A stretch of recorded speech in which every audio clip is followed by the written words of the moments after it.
diajak untuk merenungkan sebuah gelar indah yang disandang oleh Santa Perawan Maria, yaitu Bunda Gereja. Mengapa Gereja Katolik menyebut Maria demikian? Berikut disampaikan 5 pokok refleksi iman yang akan memperkaya pemahaman kita. Maria adalah Bunda Kristus, Sang Kepala Gereja. Allah berkenan memilih Maria untuk menjadi Bunda Putranya Yesus Kristus yang adalah Kepala Gereja. Dalam kitab suci, Maria disebut sebagai Bunda Allah.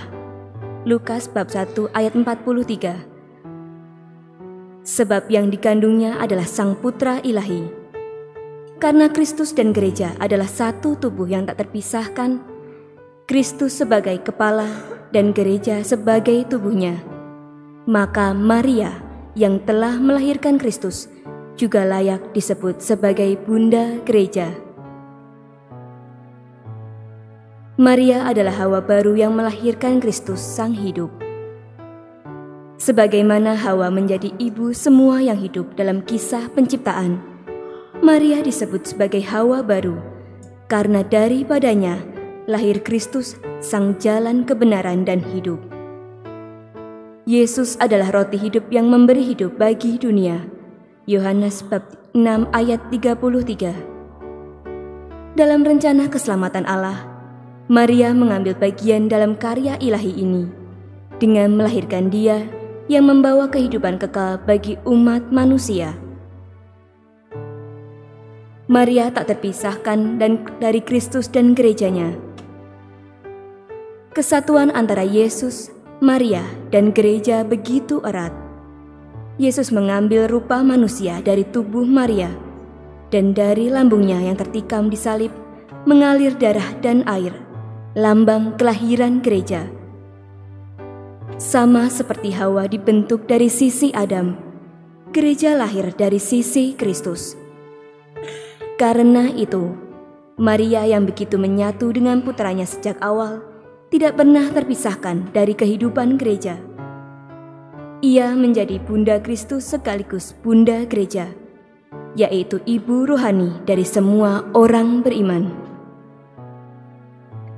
Maria adalah teladan utama dalam iman dan perjalanan gereja.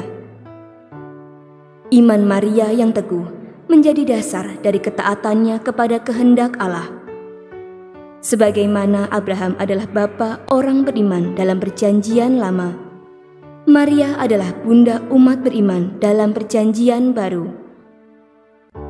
Iman dan kasihnya tetap menyala, bahkan di saat-saat tergelap, ketika ia berdiri di bawah salib, setia mendampingi putranya hingga akhir. Dalam dirinya, gereja menemukan teladan iman yang teguh, pengharapan yang tak goyah, dan kasih yang total. Maria diserahkan Yesus sebagai ibu bagi murid-muridnya.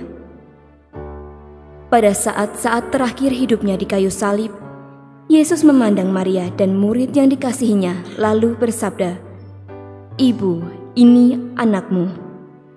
Dan kepada murid itu, "Inilah ibumu." Yohanes bab 19 ayat 26 sampai 27. Dalam peristiwa ini, gereja melihat penyerahan Maria bukan hanya kepada Yohanes, tetapi kepada seluruh umat beriman.